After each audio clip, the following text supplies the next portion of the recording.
नमस्कार दोस्तों, स्वागत है आपका मोना किचन में। आज हम आपके साथ शेयर करने वाले हैं लौकी की टेस्टी और स्वादिष्ट बर्फ़ी। घर पर बनाइए, मेहमान भी खाकर खुश हो जाएंगे। एक बार इस रेसिपी से ज़रूर ट्राई करना, बहुत ही टेस्टी और स्वादिष्ट बनेगी। स्टार्ट करते हैं रेसिपी को। इसके लिए यहाँ पर मैंने 2 मीडियम साइज़ की घिया ले ली है।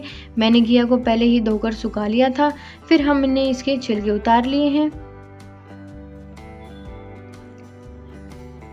मैंने दोनों लौकी के छिलके उतार लिए हैं। अब हमें करना क्या है, हमें एक कद्दूकस कर लेना है बारीक।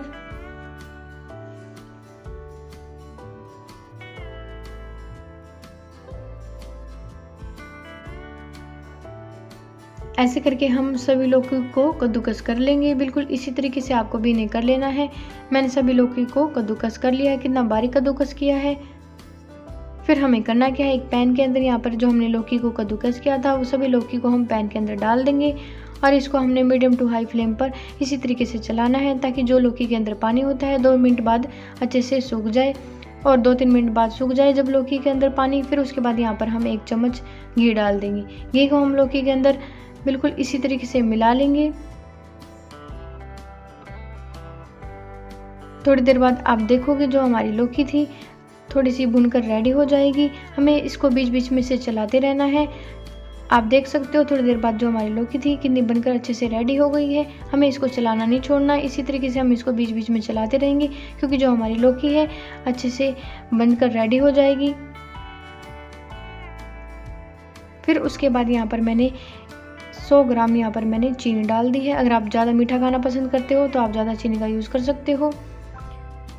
चीनी डालने के बाद हम इसको चलाएंगे ताकि जो हमारी लौकी है वो अच्छे से बढ़िया चीनी के अंदर मेल्ट हो जाएगी और जो हमारी चीनी थी बिल्कुल मेल्ट हो चुकी है। उसके बाद यहाँ पर मैंने 1 कप दूध डाल दिया है। दूध डालने के बाद हमें इसे चलाना है क्योंकि हम इसको जितना चलाएंगे उतनी बढ़िया हमारी बर्फ़ी टेस्टी और स्वादिष्ट बनेगी। थोड़ी देर बाद आप देखोगे जो हमने दूध डाला था वो लौकी के अंदर पूरा अच्छे से मिल चुका होगा और जो हमारी लौकी का हम बर्फ़ी बना रहे हैं वो भी बढ़िया कलर आ चुका होगा। जो दूध था अच्छे से लौकी के अंदर बिल्कुल मिल चुका है और जो हमारी लौकी थी बिल्कुल बढ़िया बनकर रेडी हो चुकी है।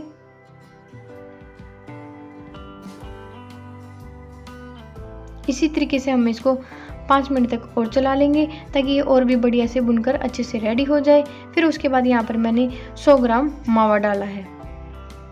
मावा डालने से क्या होगा, जो हम बर्फ़ी बनाएंगे बहुत ही टेस्टी और स्वादिष्ट बनेगी। मावा डालना बहुत ज़रूरी है।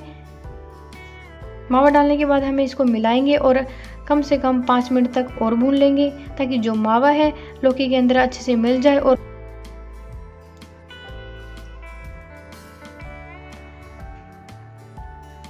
फिर उसके बाद यहाँ पर मैंने थोड़ा सा ग्रीन कलर डाल दिया है। आप चाहो तो यूज़ कर सकते हो, अदरवाइज़ रहने दे सकते हो। फिर उसके बाद हम ग्रीन कलर डालने के बाद जो हमारे लौकी का कलर था कितना बढ़िया और टेस्टी भी लग रहा है। जो हमारी लौकी की बर्फ़ी का हमने पेस्ट तैयार किया था बनकर रेडी हो चुका है। अब हम इसको एक प्लेट के अंदर निकाल लेंगे। अब हम इसको बिल्कुल बर्फ़ी की शेप में अच्छे से फैला देंगे, साइडों से भी अच्छे से इसी तरीके से हमने इसको फैलाना है। फ़िलहाल ये बहुत ज़्यादा गर्म है इसलिए हम इसको कम से कम 4-5 घंटे तक फ्रीज में रख देंगे ताकि अच्छे से बनकर रेडी हो जाए। 4-5 घंटे पूरे हो चुके हैं दोस्तों। अब हम इसको बर्फ़ी की शेप में कट करते हैं। कितना बढ़िया कलर आया और अच्छे से जमकर जो हमारी बर्फ़ी थी रेडी हो चुकी है।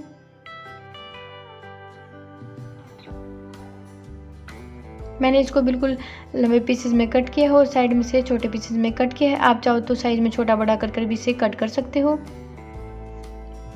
इस रेसिपी से ज़रूर ट्राई करना, बहुत ही टेस्टी बनने वाली है आपकी लौकी की बर्फ़ी। साथ ही मेहमान जब खाएंगे तो खुश हो जाएंगे और बहुत ही बढ़िया और टेस्टी लगेगी उन्हें। जो हमारी बर्फ़ी थी अच्छे से कट चुकी है। अब हम इन्हें काजू के साथ गार्निश कर देते हैं। आप चाहो तो पिस्ता या फिर बादाम के साथ भी इन्हें गार्निश कर सकते हैं। मैंने सभी बर्फ़ी अच्छे से रेडी कर ली है। अब हम इनको अच्छे से उठाते हैं। आप देख सकते हो जो हमारी लौकी की बर्फ़ी थी कितने अच्छे से उठ रही है और कितनी बढ़िया और टेस्टी लग रही है। अगर आपको यह रेसिपी पसंद आई तो वीडियो को लाइक, साथ ही चैनल को सब्सक्राइब करना न भूलना। साथ ही हमें कमेंट में ज़रूर बताएं कि आपको वीडियो कैसी लगी। इस रेसिपी से ज़रूर ट्राई करना दोस्तों। मिलते हैं नेक्स्ट वीडियो के साथ, तब तक के लिए थैंक यू सो मच।